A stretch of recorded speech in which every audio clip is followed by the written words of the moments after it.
Halo, Assalamualaikum. Ketemu lagi pada channel Widya Novitasari. Kita akan belajar tentang matematika. Oke, pada kesempatan ini kita akan belajar tentang sudut dan khususnya jenis-jenis sudut dan hubungan antar sudut. Materi ini ada di kelas 7 semester genap. Tapi sebelumnya kalian pasti sudah pernah belajar tentang sudut pada sekolah dasar. Oke, karena materi sudut ini juga saya bagi menjadi beberapa bahasan, jadi ada baiknya kalau kalian like, komen, dan subscribe. Ya, jangan lupa bunyikan juga loncengnya. Nah, sekarang kita masuk ke materi. Sudut itu diartikan sebagai daerah yang terbentuk oleh dua buah sinar garis yang titik pangkalnya saling bertemu, atau bisa juga dikatakan bahwa sudut itu daerah yang dibentuk oleh pertemuan dua garis lurus. Di sini ada ya contoh gambar sudut yang dinamakan sudut itu yang ini, yang ada garis lengkungnya ini, diberi tanda garis lengkung, ini berarti daerah sudut ya. Kemudian ini adalah garis yang membentuk sudut dan dia bertemu di satu titik. Jadi sudut ini juga ada bagian-bagiannya. Apa saja bagian dari sudut? Nah, ini dia bagian dari sudut. Bagian-bagian sudut seperti tadi ada garis ya. Di sini ada dua garis, yaitu garis AB dan garis CB.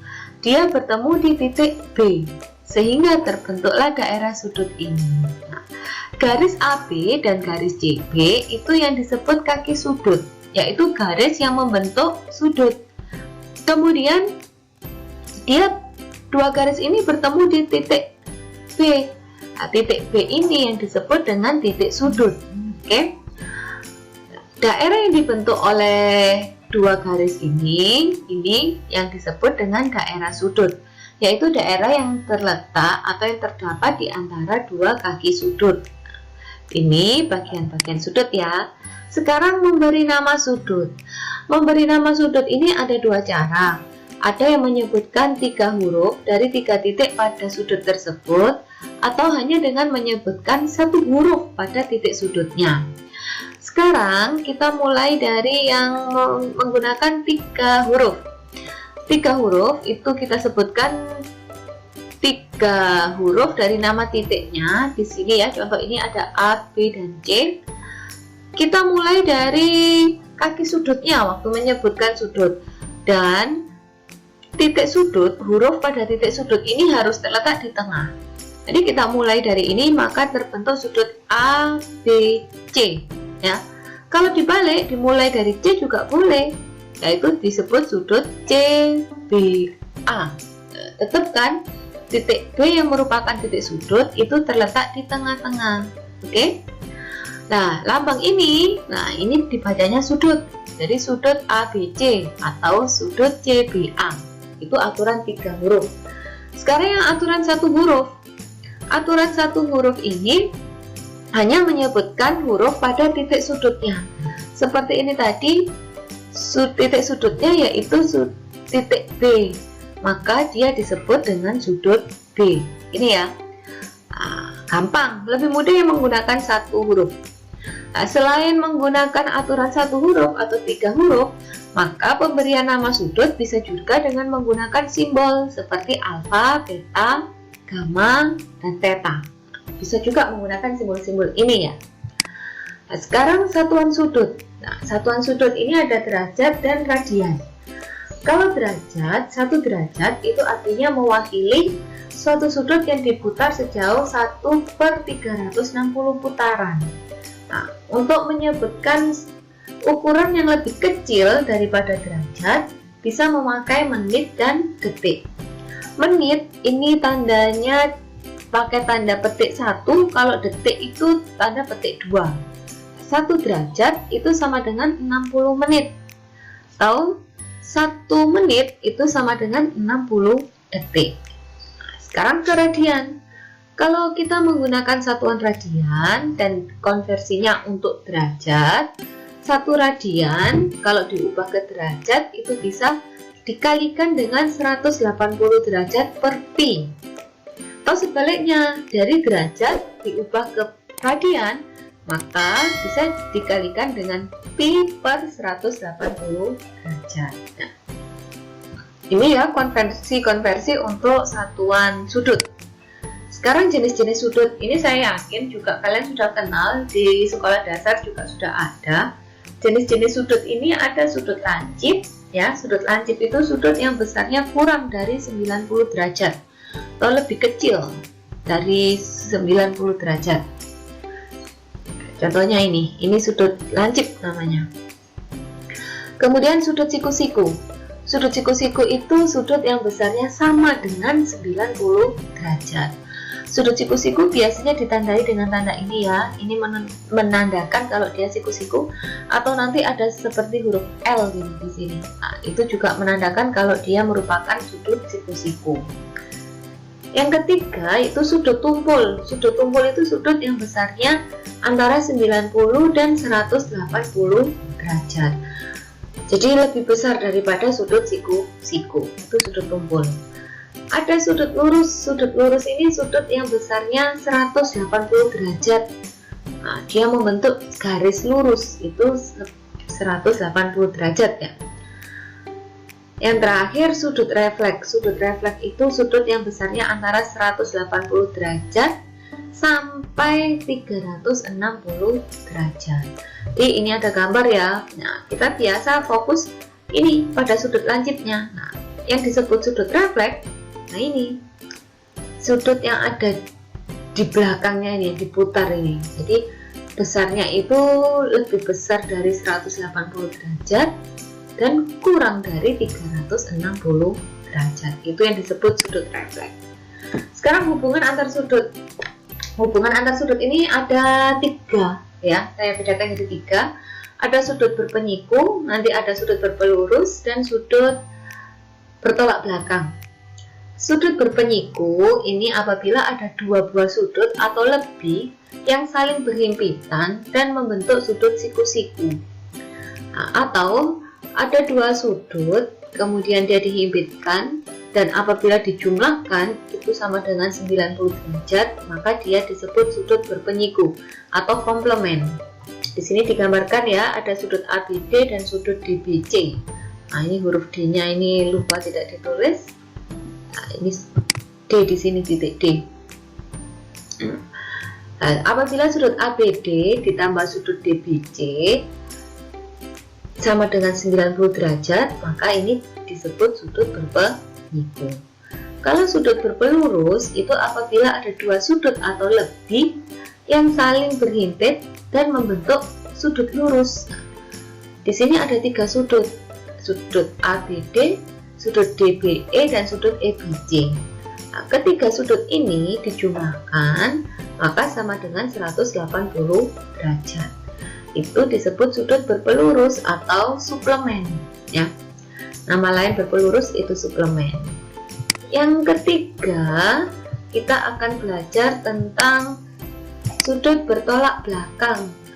Sudut bertolak belakang itu sudut yang posisinya saling membelakangi, nanti saling bertolak belakang. Kalau terdapat sudut seperti ini, maka besarnya itu sama. Di sini ada 2 garis yang saling berpotongan sehingga ada 2 pasang sudut yang saling bertolak belakang, yaitu sudut AEB itu bertolak belakang dengan CED. Jadi sudut AEB itu sama besar dengan CED. Kemudian ada lagi sudut AEC ini bertolak belakang dengan BED. Jadi besarnya sudut AEC itu sama besar dengan sudut BED. Nah, ini saya beri tanda yang sama. Ini AEC dengan BED. Ini saling bertolak belakang sehingga besarnya sama. Nah, bagaimana pemakaian dari ini pada soal? Kita belajar pada contoh ini. Ada 2 sudut ABD dan CBD saling berpenyiku. Diketahui ya, berpenyiku. Besarnya sudut ABD ini 55 derajat. Berapakah besar sudut CBD? Karena dia diketahui berpenyiku, maka kita bisa langsung pakai bahwa sudut ABD ditambah sudut CBD itu sama dengan 90 derajat. Di sini diberi keterangan berpenyiku. Nah, sudut ABD diketahui 55, maka 55 ditambah sudut CBD itu sama dengan 90. Besarnya sudut CBD yaitu 90 derajat dikurangi 55 derajat sama dengan 35 derajat. Ini sudut berpenyiku. Nah, udah bukan? Tinggal 90 dikurangi sudut yang diketahui. Nah, sekarang apabila ini dikombinasi dengan bentuk aljabar. Ada dua sudut yaitu PQS dan SQR. Nah, ini salah ketik ya, kurang teliti. Ini bukan PQS ditambah PQS, tapi PQS ditambah SQR. Di mana besarnya sudut PQS itu 6x plus 4, besarnya sudut SQR itu 3x plus 5. Karena di sini digambar diketahui bahwa dia berpenyiku, maka 6x plus 4 ditambah 3x plus 5 itu sama dengan 90 derajat. Kita pakai penjumlahan aljabar yang sejenis yang bisa kita tambah, yaitu 6x ditambah 3x, ini yang sejenis sama dengan 9x. Kemudian 4 ini sejenis dengan 5, jadi 4 ditambah 5 sama dengan 9. Maka hasil penjumlahan bentuk aljabar ini 9x ditambah 9 sama dengan 90. Untuk mendapatkan X, maka yang sejenis saya pindah ruas. 9 dan 90 ini sejenis, maka 9-nya saya pindah ke kanan. Jadi negatif 9. Jadi 9X sama dengan 90 dikurangi 9. 9X sama dengan 81. Nah, 9X ini kan 9 kali X. Untuk mendapatkan X, yaitu dengan cara pembagian. Jadi lawannya perkalian itu pembagian. Jadi X itu sama dengan 81 dibagi 9. Tahu sama dengan 9. Sudah ketemu X-nya. Tapi belum selesai karena yang ditanyakan besarnya sudut PQS. Sudut PQS itu sama dengan 6x plus 4. Karena tadi ketemu X-nya sama dengan 9, maka 6 kali 9 ditambah 4. Nah, hasilnya sama dengan 58. Ini contoh soal sudut yang dikombinasikan dengan bentuk aljabar. Contoh berikutnya tentang soal sudut berpelurus. Sudut KLN dan MLN ini saling berpelurus. Diketahui ya kalau dia saling berpelurus, besar sudut KLN itu 120 derajat. Berapakah besar sudut MLN? Karena diketahui berpelurus, maka kita bisa pakai langsung sudut KLN ditambah sudut MLN ini sama dengan 180 derajat. Nah, ini keterangannya salah, bukan berpenyiku tapi berpelurus ya. Kita ganti KLN-nya kalau diketahui 120, maka 120 ditambah sudut MLN ini sama dengan 180. Jadi sudut MLN itu sama dengan 180 dikurangi 120. Jadi sudut MLN-nya sama dengan 60 derajat.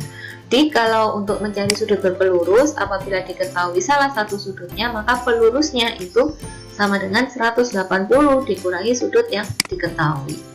Nah, contoh yang berikutnya, ini sudut yang dikombinasi lagi dengan bentuk aljabar. Oke. Diketahui ada dua sudut, PQS dan SQR.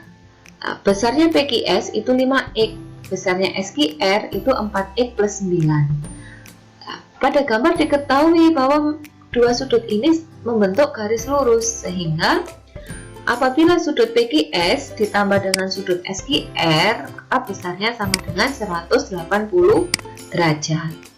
Kita gantikan, PQS itu sama dengan 5x, SQR ini sama dengan 4x plus 9. Jadi 5x ditambah 4x plus 9 sama dengan 180. Yang sejenis yang bisa kita jumlah, jadi 5x ditambah 4x itu sama dengan 9x. 9-nya ini masih sendiri. Oke. Sekarang 9 ini sejenis dengan 180, jadi saya pindah ruasnya. 9 saya pindah ke kanan, jadi negatif 9. Jadi 9x sama dengan 180 dikurangi 9. Jadi 9x sama dengan 171. Maka x-nya itu sama dengan 171 dibagi 9 sama dengan 19. Ketemu sudah x-nya. Sekarang yang ditanyakan yaitu SQR. besarnya sudut SIR itu sama dengan 4X plus 9. Karena X-nya ini 19, maka kita gantilah. Jadi 4 kali 19 ditambah 9. 4 kali 19 itu sama dengan 76. Maka besarnya sudut SQR itu sama dengan 76 ditambah 9, atau sama dengan 85. Nah, ini soal yang berhubungan dengan sudut juga menggunakan bentuk aljabar. Jadi jangan dibuang begitu saja materi aljabar, karena materi aljabar ini bisa masuk ke banyak materi lainnya. Contohnya ya bisa dipakai pada materi sudut seperti ini ya.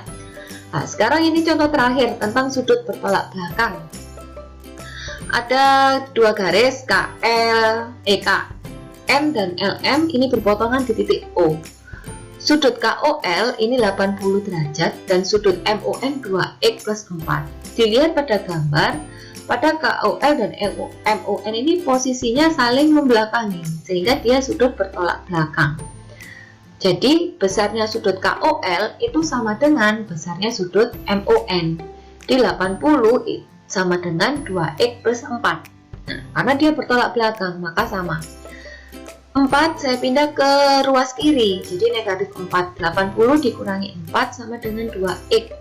2X ini kan 2 kali X, maka untuk mencari X yaitu 76 dibagi 2 ya, sama dengan 38. Nah, 38 ini didapat dari 76 per 2 sama dengan 38. Sudah ketemu, karena yang ditanyakan X dan X-nya sudah ketemu. Sudah selesai. Mudah bukan belajar sudut ini ya, walaupun ada soal yang dikombinasi dengan bentuk aljabar. Oke, jangan lupa untuk selalu berlatih soal-soal matematika. Sampai di sini pertemuan kita, bahasan kita kali ini. Sampai jumpa pada bahasan-bahasan berikutnya. Terima kasih. Wassalamualaikum warahmatullahi wabarakatuh.